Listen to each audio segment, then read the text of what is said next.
अब देखो last class में हम लोगों ने क्या डिस्कस किया था। लास्ट क्लास में हमने डिस्कस किया था एप्लीकेशन ऑफ गॉस थ्योरम, और वहां पे हमने गॉस थ्योरम की एप्लीकेशन देखी थी, और वहां पे हमने बात करी थी कि गॉस थ्योरम के थ्रू हम इलेक्ट्रिक फील्ड क्या कर सकते हैं, कैलकुलेट कर सकते हैं। तो याद होगा लास्ट क्लास में हमने इलेक्ट्रिक फील्ड फाइंड आउट करी थी पॉइंट चार्ज के कारण, फिर स्फीयर की ड्रॉ करी थी, फिर शेल की कैलकुलेट करी थी, फिर हमने कंसिडर किया था कि अगर कोई सॉलिड स्फीयर है जो यूनिफॉर्मली चार्ज है उसकी भी इलेक्ट्रिक फील्ड हमने कैलकुलेट करी थी by using Gauss theorem. Clear?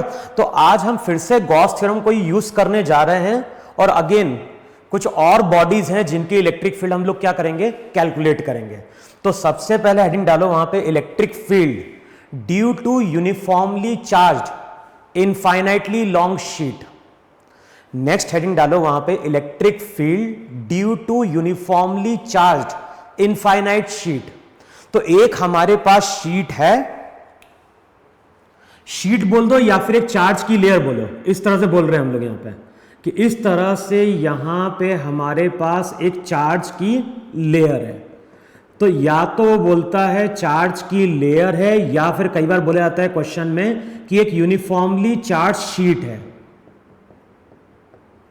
तो या तो मैं यूनिफॉर्मली चार्ज शीट की बात करूं या फिर मैं बोलूं कि चार्ज की लेयर है, लेकिन ये जो चार्ज की लेयर है ये इनफाइनाइट लॉन्ग है। तो ये रीजन भी इंफिनिटी की ओर जा रहा है, ये माइनस इंफिनिटी, ये हो गया प्लस इंफिनिटी, और ये तुम्हारा अगेन वहां पे माइनस इंफिनिटी। देखो है कि नहीं वहां पे? तो या तो हम बोलते हैं वहां पे कि एक कंडक्टिंग शीट है जिसपे चार्ज यूनिफॉर्मली डिस्ट्रीब्यूटेड है, या तो हम बोलते हैं कि एक हमारे पास क्या है, शीट है। मैंने क्या बोला है, electric field due to uniformly charge sheet, या फिर हम बोलते हैं electric field due to thin layer of charge. तो या तो हम शीट की इलेक्ट्रिक फील्ड की बात कर रहे हैं, लेकिन उस शीट की बात कर रहे हैं जो इनफाइनाइट लॉन्ग है, या फिर हम बोल सकते हैं कि यहां पे हमारे पास एक चार्ज की लेयर है और ये चार्ज की लेयर इनफाइनाइटली लॉन्ग है। तो इमेजिन कर लो इस तरह से एक चार्ज की लेयर है और ये इनफाइनाइट लॉन्ग है।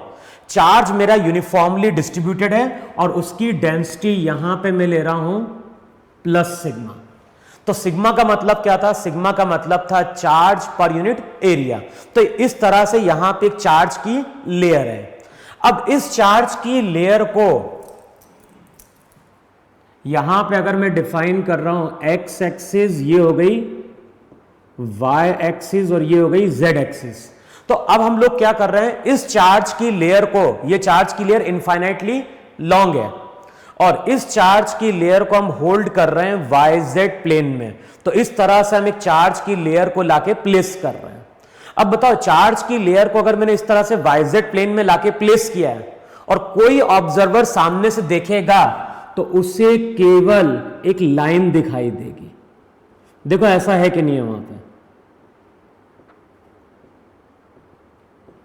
जो भी चार्ज की लेयर है, ये चार्ज की लेयर इनफाइनाइटली लार्ज है, लेकिन ये चार्ज की लेयर yz प्लेन में। अब कोई ऑब्जर्वर अगर z एक्सिस पे खड़े होकर देखेगा तो उसको ये केवल प्लेन का एक साइड दिखाई दे रहा होगा वहां पे। अब सबसे पहले यहां पे ड्रॉ करो इसकी लाइंस ऑफ फोर्स। अब बताओ लाइंस ऑफ फोर्स हम कैसे ड्रॉ करेंगे? तो प्रॉपर्टी हमें क्या यूज करनी है?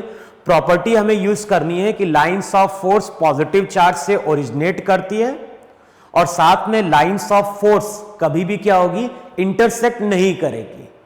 तो जो पॉजिटिव चार्ज रहेगा उसकी जब हम लाइंस ऑफ फोर्स ड्रॉ करते हैं यहां पे इस चार्ज की लेयर की, तो ध्यान है इसकी लाइंस ऑफ फोर्स कुछ इस तरह से परपेंडिकुलर टू द सरफेस, इस तरह से यहां पे लाइंस ऑफ फोर्स होगी। तो ये तुम्हारी चार्ज की लेयर है, इस side lines of force right की ओर होगी, इस साइड अगर देखोगे तो लाइंस ऑफ फोर्स हमारी क्या होगी, लेफ्ट की ओर होगी। देखो यही है कि नहीं है यहां पे? तो लाइंस ऑफ फोर्स की मैंने प्रॉपर्टी यूज करी है, क्या यूज करी है, पॉजिटिव चार्ज से लाइन ओरिजिनेट करेगी और साथ में लाइन पैरेलल होगी क्योंकि लाइन कभी इंटरसेक्ट नहीं कर सकती है। तो ये जो तुमने इनफाइनाइटली लार्ज चार्ज की लेयर ली है उसकी लाइंस ऑफ फोर्स इस साइड बाहर की ओर होगी, इस साइड लेफ्ट की ओर होगी। अब मुझे करना क्या है, मुझे यहां पे इस चार्ज की लेयर से मान लो ये डी डिस्टेंस है, इस डी डिस्टेंस पे हमने एक पॉइंट चूज किया है पी, और हमें इस पी पॉइंट पे इलेक्ट्रिक फील्ड क्या करनी है, फाइंड आउट करनी है। तो अब कैसे फाइंड आउट करेंगे, सबसे पहले यहां पे इस पॉइंट को इनक्लोज करके इस तरह से गॉसियन सरफेस ड्रॉ करो, और ये गॉसियन सरफेस सिलेंड्रिकल है। तो जिस पॉइंट पे हमें इलेक्ट्रिक फील्ड फाइंड आउट करनी है, उस पॉइंट को इनक्लोज करके यहां पे मैंने क्या किया, एक गॉसियन सरफेस ड्रॉ किया। अब जब यहां पे मैं गॉसियन सरफेस ड्रॉ कर रहा हूं तो ये गॉसियन सरफेस सिलेंड्रिकल है, लेकिन ध्यान ना, यहां से अगर डिस्टेंस d लिया है तो इस साइड भी हम डिस्टेंस क्या ले रहे हैं, d ले रहे हैं। अब ऐसा करने से होगा क्या, अगर यहां पे डिस्टेंस d है, यहां पे डिस्टेंस d है, तो हमने ये पढ़ा है कि जो भी इलेक्ट्रिक फील्ड होती है वो डिपेंड करती है डिस्टेंस पे फ्रॉम द चार्ज बॉडी। तो इस साइड अगर डिस्टेंस d है, इस साइड का डिस्टेंस d है, तो दोनों साइड का डिस्टेंस अगर सेम होगा तो हम सिमेट्री से बोल सकते हैं कि जितनी इलेक्ट्रिक फील्ड E यहां पे होगी, उतनी इलेक्ट्रिक फील्ड E इस पॉइंट पे होगी। देखो है कि नहीं वहां पे। अब सबसे पहले हम क्या कैलकुलेट करेंगे, सबसे पहले हम कैलकुलेट करेंगे टोटल फ्लक्स। अब बताओ, टोटल फ्लक्स अगर कैलकुलेट करने जाएं तो सबसे पहले इस सरफेस को देखो, इलेक्ट्रिक फील्ड राइट की ओर, वहां पे याद होगा एरिया वेक्टर भी कहां होता था, एरिया वेक्टर भी होता था राइट की ओर। एरिया वेक्टर क्या था, अगर बॉडी क्लोज्ड होगी तो एरिया वेक्टर हमेशा ड्रॉ करेंगे normal to the surface outward. तो यहां पे एरिया वेक्टर बाहर की ओर है, एंगल कितना हो गया, 0। तो इस सरफेस का फ्लक्स कितना हो जाएगा, इस सरफेस का फ्लक्स हो जाएगा E इंटू ए। अच्छा, अब इस साइड अगर आओगे तो एरिया वेक्टर कहां होगा, एरिया वेक्टर लेफ्ट की ओर होगा। देखो है कि नहीं है। अगेन थीटा की वैल्यू क्या हो गई, 0। तो यहां पे फ्लक्स कितना हो गया, यहां पे फ्लक्स हो गया E इंटू ए। अब फ्लक्स हमें कैलकुलेट करना है इस सरफेस से। अब इमेजिन करो कि जो भी कर्व्ड सरफेस है इससे कोई लाइंस पास करेगी क्या, फ्लक्स तभी लिंक करता है जब किसी सरफेस को लाइंस ऑफ फोर्स क्या करती है, कट करती है। तो इसका जो कर्व सरफेस रहेगा उस पे लाइंस ऑफ फोर्स सब पैरेलल जा रही होगी, तो कोई भी लाइन इसके सरफेस को कट नहीं कर रही होगी, इसका मतलब फ्लक्स वहां पे क्या हो गया, 0 हो गया। तो अगर हम टोटल फ्लक्स की बात करें तो टोटल फ्लक्स हो जाता है 2EA। अब यूज करो गॉस थ्योरम। गॉस थ्योरम क्या डिफाइन करती है कि जो भी टोटल फ्लक्स होता है linked with close Gaussian surface, वो किसके बराबर था, वो था 1/ε0 times into net charge enclosed. अब नेट चार्ज कैसे मिलेगा, तो चेक करो यार, यहां पे इस तरह से चार्ज की लेयर है कि नहीं है, और इस चार्ज की लेयर को एक सिलेंडर क्या कर रहा है, कट कर रहा है। तो चेक करो, सिलेंडर ऐसे ही कट कर रहा है कि नहीं कट कर रहा है।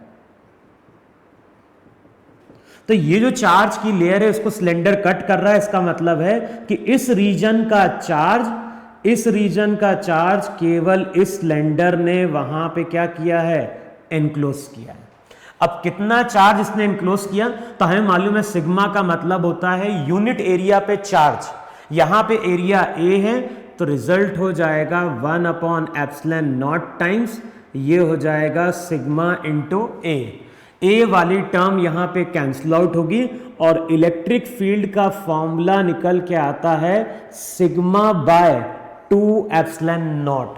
और इसका डायरेक्शन कहां है, इसका डायरेक्शन यहां पे राइट की ओर होगा।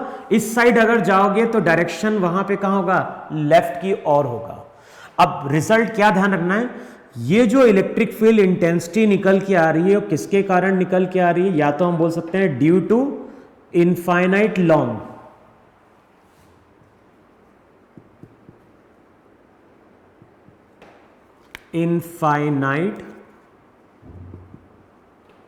इनफाइनाइट लार्ज, इसको हम बोल सकते हैं due to infinitely large charge layer, due to infinite large charge layer. तो हमारे पास एक चार्ज लेयर है जो इनफाइनाइटली लार्ज है, उसके लिए ये फॉर्मूला क्या होगा, एप्लीकेबल होगा। अच्छा, आईआईटी में कई बार ये रिजल्ट पूछा जा चुका है न्यूमेरिकल में, तो न्यूमेरिकल में वहां पे कई बार ऐसा बोलता है लार्ज शीट सिर्फ ऐसा वर्ड यूज करेगा, लार्ज शीट।